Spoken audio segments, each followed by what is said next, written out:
এক নং ডিমাকুচি টেঙাগাড়াত ভূমাফিয়া কেলেংকাৰী। প্ৰদীপ টপ্পো আৰু সুনীল মুণ্ডা নামৰ দুজন ভূমাফিয়াই চলাই গুণ্ডাগিৰি। এক নং উত্তৰ ডিমাকুচি টেঙাগাড়া ভূমাফিয়া কেলেংকাৰী প্ৰশাসনক কঠোৰ দাবী। ডিমাকুচি এক নং উত্তৰ টেঙাগাড়া অঞ্চলত ভূমিহীন লোকসকলৰ ভূমি দখল কৰি চলি থকা এটা বৃহৎ ভূমাফিয়া কেলেংকাৰী এতিয়া জটিল ৰূপ লৈছে। লখুগড় ব্যক্তি নামত থকা মাটিখিনি প্ৰদীপ টপ্পো আৰু সুনীল মুণ্ডা নামৰ দুজন ভূমাফিয়া মাটি কেলেংকাৰীয়ে কৰিছে গুণ্ডাগিৰি। লখুগড় নামৰ মাটি প্ৰদীপ টপ্পো নিজৰ নামত নামজাৰি কৰি লৈছে অভিযোগ। জানিব পৰা মতে এই কেলেংকাৰী দুজনৰ ঘৰ বাদলাপাৰা ফাৰ্ম লাইনত।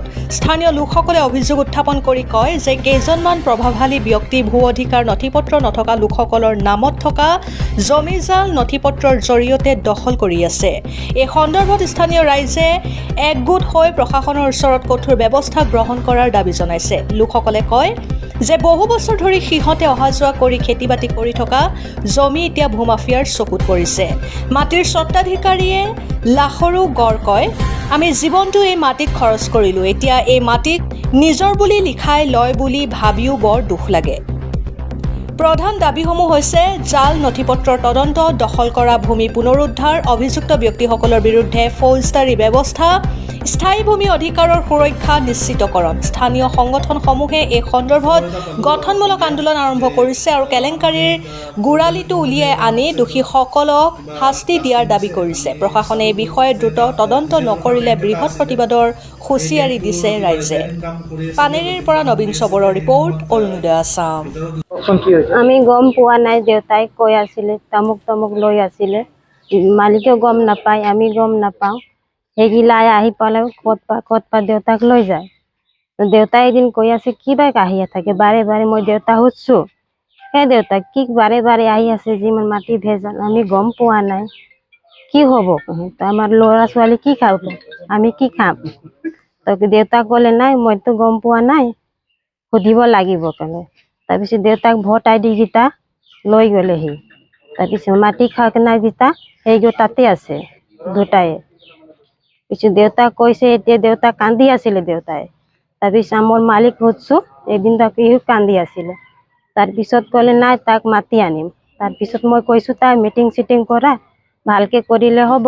মই কৈ আছোঁ চাৰকেইটা মাতা, তেনেকৈ ক'লে। তাৰপিছত সি মিটিং চিটিং কৰিছে, আকৌ মাতি আছে। তুমি কি নাম আছিল? মোৰ নাম তাৰ নাম যোনে লৈ গৈছে কি নাম আছিল? সুনীল মুণ্ডা আৰু প্ৰদীপ টপ্পো। কি বুলি লৈ গৈছে? আমি কোৱা নাই, আমি গম পোৱা নাই। পথাৰ মাটি ভাল মাৰি কৰি দিব কৈ আছিলে সি। পথাৰ মাটি ভালে হোৱা নাই, এতিয়া লাগি আছিলে এনেকা তেনেকা। পিছত মই ক'লো দেউতা এনেকা তেনেকা কিয় মাহি থাকে সি বাৰে বাৰে। তাৰ বৈ কৈছে নাই পথাৰ মাটি ঠিক কৰি দিলো, পইচা লাগে বোলে। কিয় পইচা লাগিব? আমিতো পইচা নিদিওঁ। তেহেঁতকেইটা কৈ আছিলে আমাক পইচা লাগিব। তাৰপিছত দেউতাক কৈ আছিলে পইচা তাতে আমাৰ ওচৰতে নাই, কিমান টকা দিম? টকা বেছি নালাগে, হৈ যাব। আমাৰ গীতা হ'লে হ'ব কি? তাৰপিছত সি কৈ আছিলে পইচা তোমাক দিব নালাগে, আমি উঠাই লিম। তাৰপিছত সি কি কৰিলে, সি মাটি বেছি দিলে নেকি, আমিতো গম পোৱা নাই। মোৰ মালিক কৈ আছিলে নাই মাটিটো বিক্ৰী হৈ গ'ল বুলি। তাৰপিছত আমি ভাবি আছিলো আকৌ। তাৰপিছত সি কৈ আছিলে তাক মাতি আনিম বুলি, ফোন চোন এতিয়া নকৰে। আপোনালোকে কেনেকৈ গম পালে যে আপোনালোকৰ মাটি বিক্ৰী হৈ গ'ল বুলি? মাটি তেনেকে গম পালো আৰু মণ্ডলত গৈ আছিলে মোৰ দেউতা আৰু মোৰ হাজবেণ্ড। মণ্ডলত যাই তদন্ত কৰিলে? মণ্ডলে ক'লে যে মাটি বন্ধ হৈছে বুলি ক'লে, বিক্ৰী হৈ গৈছে। তাৰপিছত মোক গৈছিল আমাৰ বৰডেকা। বৰ্তমান আপুনি এতিয়া কি বিচাৰে? আমি বিচাৰি আছো আমাক লাগিব মাটি লাগিব। তাৰপিছত কি খাম? আমাৰ ল'ৰা ছোৱালী আছে, আমাৰ দেউতা আছে, খেতি পাতি নাই নহয়। আমাৰ কিন চাউল খাব লাগিব, কিনৰ লাগিব, তাক চিধা দিব লাগিব। আমাৰ এইফালে আহিলে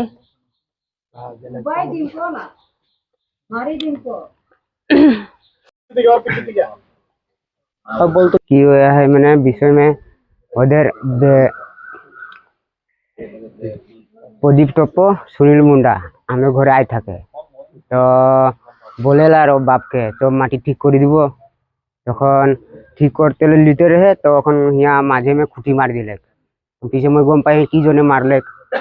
তার পিছে গম পাইলি যে বিক্রি করিলে বেলেগ জায়গা এরকম কিছু খুঁটি মার দিলে ভাবতে আই মইছে আর মই যাইকে দেখতেই ওদেরকে নাম আহে আর মনে হয়। বললি নাই আয় এখন ফোন করলে হে পয়সা লাগে এটার জন্য মাটিটা মই খুঁটি মারি এরকম বলে দিছে। পয়সা তো নাই भी যাওয়া কোনো নাই আমাদের ভিতর কেতনা মান দিলিয়ে ওকে আশা সংগঠন में যাই रही বললি উচিত আরো শাস্তি দিয়ে দিতে লাগে ওদেরকে। যে মাটি দালাল গিলাকে এরকম বেলেগ দিকে আর করতে নাই লাগে। আমাদের মানুষ লাগে আমাদেরকে এরকম করি আহে। আমাদেরকে এখন মাটি যেতনাটা আহে ওতনা আমাদের নামে করে দিলে ভালো হবে। আরো নাম গণেশ ঘর 1 নম্বৰ ডিমাকুচি এইটো জায়গাটোৰ নাম কয় টেঙাঘাৰা। আজি বিষয়টো হ'ল আমাৰ লক্ষুক ঘৰ তেখেত ঘৰতে আজি আমাৰ যোনটো দালালবিলাকে আহিছিল সেইবিলাক আজি আমাৰ মামাৰ মাটি দখল কৰিছে আৰু দখল কৰাৰ পিছতো মানে আমাক জনাও নাছিল। পিছত আমি গম পাইছোঁ লাহে লাহে যে আৰু তেখেতসকলেও সুধিছোঁ। সোধাৰ পিছত গম পালোঁ যে তেখেতসকলে যোনে সুনীল মুণ্ডা আৰু প্ৰদীপ টপ্প তেখেতসকলে দখল কৰা হ'ল। আৰু STC অফিচত যাইখিনি গম পালোঁ আৰু পিছত আমাৰ যোৱাৰ পিছত গম পালোঁ। আৰু তেখেতসকলৰ মাটি আমাৰ মামা সিহঁতৰ মাটিটো লাগে আৰু যিসকলে দখল কৰিছে তেখেতসকলক শাস্তি দিব লাগে। আৰু আমাৰ অসম চৰকাৰক জনাও হৈছে তেখেতসকলক আজিৰ পৰা যে আমাৰ গাঁও নহয় বেলেগ গাঁৱতো কত এনেকুৱা হ'ব নালাগে আৰু তেখেতসকলক শাস্তি দিব লাগে আৰু এৰেষ্ট কৰিব লাগে। 2 বিঘা আছিল আৰু আপোনালোকৰ গাঁৱৰ বাসিন্দা? গাঁৱৰ বাসী। আপুনি কেনেকুৱা গম পালে? আমি লাহে লাহে গম পালোঁ আৰু এই আমাৰ দাদাও ক'লা যে আমাৰ ঘৰত খুঁটি মাৰা হৈছে। খুঁটি মাৰাৰ পিছতো আমি সুধিছোঁ সিহঁতক কিয় মাৰিছে। পিছত সিও গম নাপায়, দেউতাই জানে আৰু চব কুছ। দেউতাকে লৈ গৈ আছিল। পিছত গম পালোঁ। দেউতাই পিছত আমাক জনালে যে এনেকুৱা এনেকুৱা। পিছত আমি জনালোঁ আমাৰ আশা সংগঠনক। मोर नाम गुल्लू गोवाला। मैं एक गाँव के प्राइमारी कमिटी के प्रेसिडेंट लगी। तो এটা আমাদের কাকা লাগে। ইয়ার মাটিটা মানে প্রদীপ টপ্প আর সুনীল মুন্ডা দুইজন মিলিকে একে ফুসলাই ফুসলাই ঘর সে ডেলি ले যায় বাইক উঠাইকে। এখন কি কি করলে করিকে যাইকে ওর বাড়ি মাটিকে জনটা মাটিতে আহে ওই মাটিটাকে ওর নামে উঠাই লিয়ে প্রদীপ টপ্প আর সুনীল মুন্ডা এই দুইজন। এখন এই দুইজনকে বিষয় में বিচার কি করা যায় আমাদের সার গিলাকে কিবা গিলাকে সবকে বলতে হয় যে বেচারা গরিব আদমি এখন যদি এরকম মাটিটা লুটাই যায় ও কি করে চলবে, এখন কাহা যাবে। এখন 2-2.5 বিঘা মাটি আহে জনটা এটাও যদি লুটাই যায়, এখন যদি ঘর বিটি বিদখল হয়ে যায় এখন কি করে খাবে ছানা পেনা গেলা। এটা উচিত তদন্ত করিকে মানে উচিত শাস্তি দিতে লাগে জন এই মাটি দালাল গিলাকে। এগুলা মানে এরকম সাজা দিতে লাগে যে जिंदगी में आरो दूसरा आदमी के एरकम कोनो दिन कोनो करते नहीं पारे एरकम करते लगे আর কি मोर हिसाब से। मैं মানে এই প্রদীপ টপ্প আর সুনীল মুন্ডা এই দুইজনকে মানে অলপ ভাল প্লেসমেন্ট দিতে লাগে। আমাদের মুখ্যমন্ত্রী স্যারকেও বলতে আহি আর বাইদেউকেও বলতে আহি যে এদেরকে মানে ধরিকে মানে এই গাঁও খালি নহয় একদম যেতনা অঞ্চল আহে আমাদের আদিবাসীকে যে ঠগাইকে এদের এরকম কাম করি আহে গরিব দুঃখীয়া গিলাকে ঠগাই দিবে। তবে তো গরিব গিলা তো লাহে লাহে ধ্বংস হয়ে যাবে আর ওইগুলা লাহে লাহে ধনী হবে।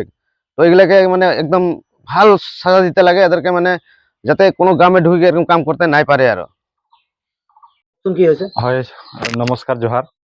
আজি আমি ডিমাকুচি আঞ্চলিক হয় এই টেঙাঘাৰাত উপস্থিত হৈছোঁ। যিহেতু মাটিৰ কেলেংকাৰী লৈ আমাৰ ডিমাকুচি আঞ্চলিকত এখন চিঠি দিয়াৰ ক্ষেত্ৰত আমি দুদিনমান বহিলোঁ। দুদিনমান বহাৰ পিছত এই যোনে মাটিৰ নাম তাৰ নামত কৰি দিছে সুনীল মুণ্ডা আৰু প্ৰদীপ টপ্পক। ইহঁতে নাম নিজৰ কৰি লোৱাৰ পিছতো আমি যেহেতু এই ৰাজহুৱা হিচাপে ইহঁতে মিটিং পাতিছিল সেই মিটিঙতো আহিব পৰা নাই। আৰু ইহঁতে নিজে কিয় এনেকুৱা নাম নিজৰ নামত কৰি ল'ব পাৰিছে। আৰু আজিলৈকে তাৰ দেউতা যোনটো আছে সেই দেউতাও গম পোৱা নাই যে ই কেনেকুৱা মানে তাক ঠগাই ঠগাই লৈ মণ্ডল অফিচত তাক মানে নিজৰ নাম কৰি লৈছে। আৰু যিহেতু ইহঁতে অশিক্ষিত আছে